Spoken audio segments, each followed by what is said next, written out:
Good afternoon. Afternoon. Good afternoon. Apologies for the delay. We're monitoring the situation in Florida. The President is aware of the pedestrian bridge collapse at Florida International University. Our brave first responders are working feverishly to save lives. We will continue to monitor the situation closely and offer whatever support is needed to the local officials and community. The President is pleased to host the Prime Minister of Ireland here at the White House today.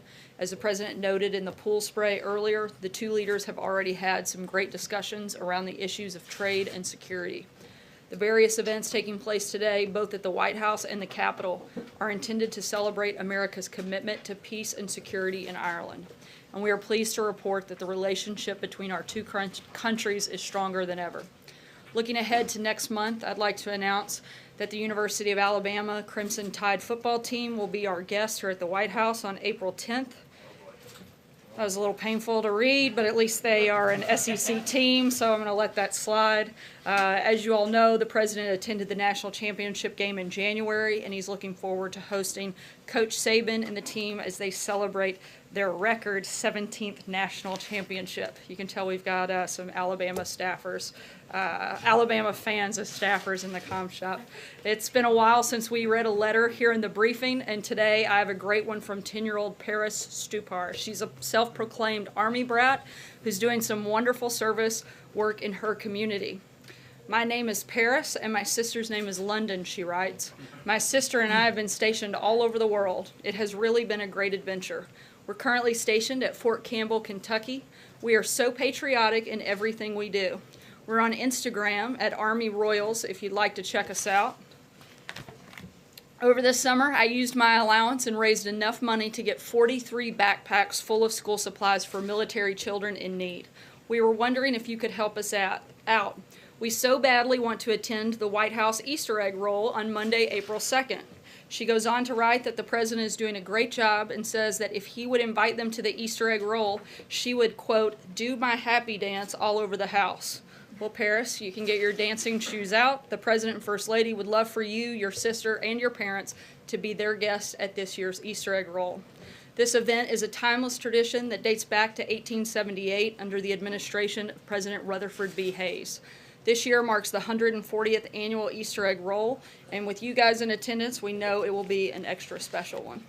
To make it even more special, I'd also like to extend an invitation to the children of the entire White House press corps to attend as our guest as well. If you're interested in having your kids join us for the event, please contact the press office to work out those details. And on that happy note, I will take your questions. Jonathan.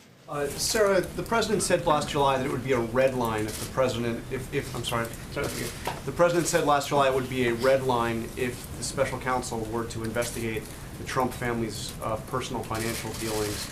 It's now been reported that the special counsel has subpoenaed the Trump Organization for its dealings with Russia.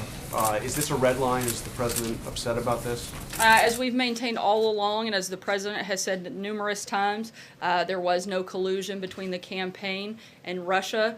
For specific questions regarding the Trump Organization, I would refer you to them. What is that statement the President made in that interview back in July still stand, that it would be a red line for the special counsel to be investigating the Trump? We're going to continue to fully cooperate out of respect for the special counsel. We're not going to comment for any specific questions about the Trump Organization. I'd refer you there. And if I could just ask you about the poison attack in Great Britain.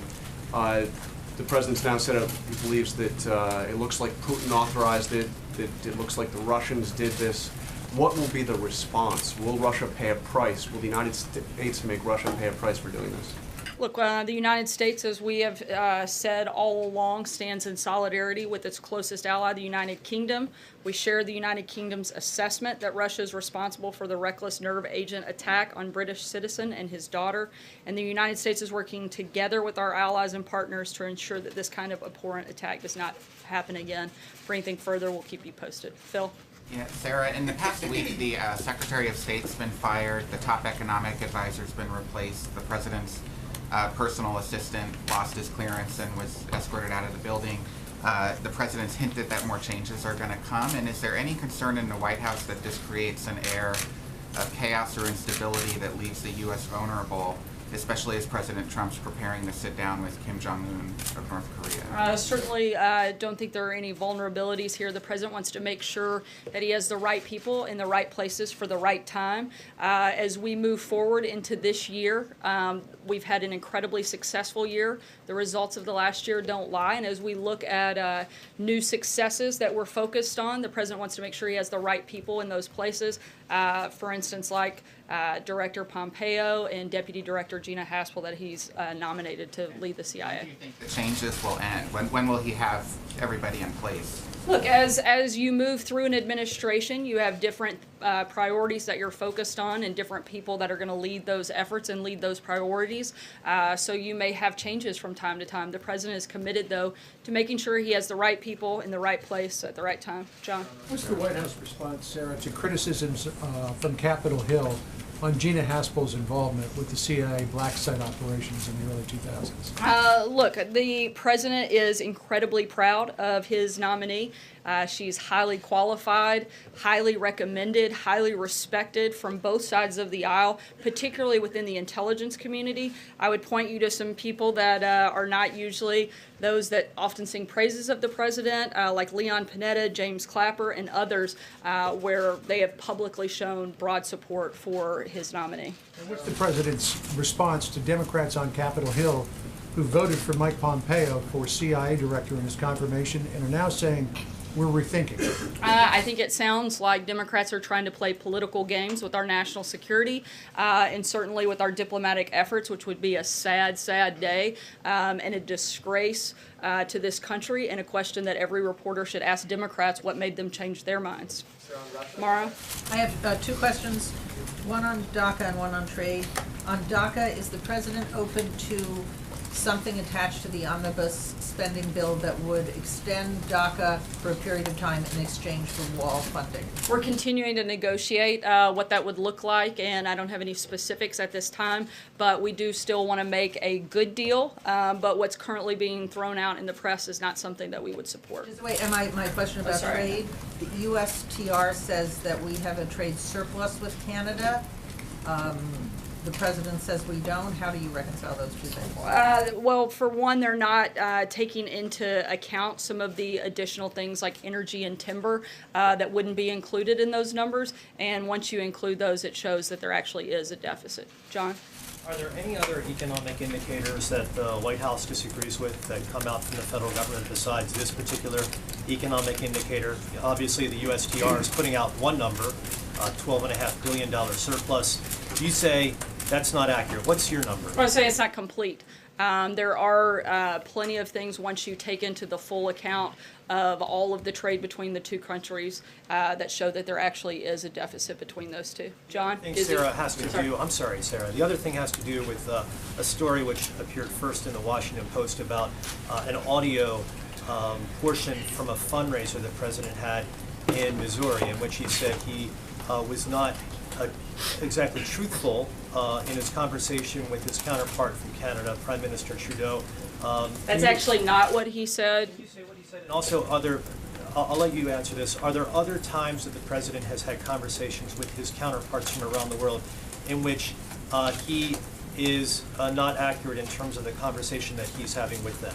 Well, the president was accurate because there is a trade deficit, and that was the point he was making, is that he didn't have to look at the specific figures because he knew that there was a trade deficit, whether they got down into the dollar amount or not. There is a trade deficit between the two countries. I don't have that number right in front of me, but I know that we have it. We'll be happy to provide it to you. John? Thank you, Sarah. Two questions. You talked about Democrats playing political games with the nominations of Director Pompeo and Ms. Haspel to the CIA. Rand Paul came out against both nominations and used some pretty strong language about him. is Republican Senator Paul playing political games as well? Well, I think the point specific to the question that was being asked, people that had supported Director Pompeo already through the confirmation process. Look, we have two incredibly skilled, very highly qualified individuals that to lead these two agencies. We're very proud of these nominees and fully expect them to both be confirmed. Peter? His language, Senator Paul's language, doesn't disturb the White House about the nominees at all? Certainly. As I just said, these are two highly qualified and highly skilled, highly recommended individuals that should be confirmed, and we fully expect that they are. I was referencing a specific question about the hypocrisy of the support for Director Pompeo in previous processes. My other question is that Spain and South Africa both have relatively small steel industries. They also have youth unemployment approaching 50%. Are smaller countries going to have a chance in negotiations to come out ahead where their unemployment won't grow, particularly among the young? As we've said, we're going to have those conversations with specific countries, but the decision will ultimately be made on a national security basis, and that would have to be determined country by country, and I couldn't speak to those two specifically today. Sarah, the President's expressed a willingness to work with Vladimir Putin, and now is evidenced by the sanctions, the DHS and FBI's new information they put out today. There has been more bad behavior by Vladimir Putin and the Russians since President Trump took office. So is Vladimir Putin playing President Trump? Not at all. The president has said in the past that if we can work together to combat world threats on things like North Korea, then we should. But the president has also shown that he's been extremely tough on Russia throughout his administration. And I think particularly you saw that today in the Russia sanctions that were put forward. So is Putin, in simple terms, is Putin a friend or a foe of the United States? I think that's something that Russia is going to have to make that determination. They're going to have to decide whether or not they want to be a good actor or a bad actor. I think you can see from the actions that we've taken up until this point, we're going to be tough on Russia until they decide to change their behavior. Stephen. If I can, on Gina Haspel. Sorry, I'm if I going to can. keep moving because I had to get Okay, to more of Gizzy your had colleagues. 14, but that's Sorry, okay. I'm I'll going wait. to keep Sorry. moving. Sarah, if I could ask, does the president feel that the Justice Department should act by Sunday to fire Andrew McCabe? That's a determination that we would leave up to Attorney General Sessions, but we do think that it is well documented that he has had some very troubling behavior and by most accounts a bad actor and should have some cause for concern, but that would be a determination that DOJ would have to make. He should not receive his full pension as a result of... As I just said, that would be a decision that Department of Justice would have to make. Jeff? Sir, if I could follow on what John was asking earlier about the red line, just to get some specific clarity on that. The question as asked was about a red line if the finance questions went beyond anything relating to Russia. Does the president still believe, does he draw a distinction, do you know, between a red line on family finances separately from family finances or business finances relating to Russia as it pertains to this case? The president believes very strongly there was no collusion between the Trump campaign and Russia. We're going to continue to cooperate with the special counsel, and for questions specific to the Trump organization, I would refer you to them. Timing. Do you believe that the timing, what does this show about the timing and the speed and drawn-out process of this investigation? The president's attorneys have, repeatedly said this will be over by Thanksgiving, Christmas, into the year. Do you believe this has been drawn out too long? Does the president believe it's been drawn out too long, or is he willing to sit back and wait a bit longer? Look, we've seen just this week the House Intelligence Committee come out and say that they thought there was no collusion. We're going to continue to cooperate with the special counsel, and we look forward to them concluding soon. There's only some Republicans on the committee. It was not the entire committee. It was some Republicans on the committee. In fact, 2 Republicans on the committee said it didn't show that at all. Individuals that have spent a great deal looking at this. Again, we're going to continue to cooperate with the Office of Special Counsel, and we look forward to them coming to the same conclusion. Catherine. So the president's made his commitment to veterans very clear during his time in office and on the campaign, talking about how he wants to take care of them. Does he currently believe that America's veterans are well served by David Shulkin? Look, the president has a large number of individuals that are working hard to make sure that the VA is helping veterans at the best level possible. We're continuing to review if there are anything that we can do to improve on that system, and as we make changes, we'll let you know. Does that include replacing or changing the leadership? I don't have any personnel announcements, but I can tell you that every day we're looking for how we can better the system, whether it's through policy changes or personnel changes, not just at the top level, but across the board. We've already made a number of changes within the personnel and made sure that we're looking at how we can best serve our nation's veterans. David? Thank you, Sarah. One on Russia and one on a cabinet member. Is it the Trump administration's own assessment that Russia was behind the nerve gas attack in Salisbury, or are you just adopting the UK's assessment? We're working in close coordination with the United Kingdom. So the U.S. doesn't really have its own position? It hasn't done its own investigation on this yet? We have a position, I've clearly stated, but we're working in conjunction with the United Kingdom on this front. And then on a cabinet member, if you will, we've all heard by now that HUD Secretary Carson and his wife picked out a $31,000 dining room set for his office. They only canceled the order when it came out in the press. Is this an appropriate use of taxpayer dollars, and has the president spoken with Secretary Carson about it? Look, this is something we're looking into. I don't have any updates on that front at this point. Sarah? Sarah? Oh, thank you. So the New York Times reported today that the White House has created a working group on North Korea to prepare for the upcoming summit between President Trump and Kim Jong-un. Can you tell us what agencies are involved in this working group, who's chairing it, how often they're meeting, any information you can give us? We're continuing to move forward in this process, but I don't have any new updates or information that we can provide today. And one other, thank you. The president has until tomorrow to sign the Taiwan Travel Act, which says it should be U.S. policy to allow U.S. officials to travel to Taiwan to meet with their counterparts and vice versa. Does the president plan to sign this act, or will he veto it, or allow it to become law automatically? Final decision hasn't been made. We'll keep you guys posted. Trey? Thanks, Sarah. Today, the National Security Advisor, H.R. McMaster, had some strong words for Russia and Iran while speaking at the Holocaust Museum. How much influence did President Trump have on the words of McMaster? And could you give us a little bit of information on the current relationship between the president and his National Security Advisor? The president and General McMaster are continuing to work together to put pressure on Russia to do the right thing. Again, I think you can see what the administration's viewpoint is simply by looking at the actions that we took today by placing new sanctions on Russia. About the Deputy FBI Director, Andrew McCabe. The president's weighed in numerous times about Mr. McCabe on Twitter. Is the president concerned about the findings of this internal investigation? I know you said he's not commenting on whether or not he should be fired. I said he was leaving that determination to be at the discretion of the Attorney General. Peter? The president signed onto a statement along with France, Germany, and the UK on poisoning. Is that as far as it will go, or does he plan? Is he considering measures that might match what the UK has adopted in terms of diplomatic expulsions? And is there any order been given to intelligence agencies here to look out for similar possible threats on American soil? I can't get into the specifics on any potential threats, but I can tell you that we're going to continue to work with our ally in the United Kingdom, and we'll work in close coordination with them moving forward. We'll keep you posted if any specific actions But the actions are under consideration. I'm not going to get ahead of anything that we may or may not do, but I can tell you that we're going to continue to stay in close coordination with our ally. Thank you.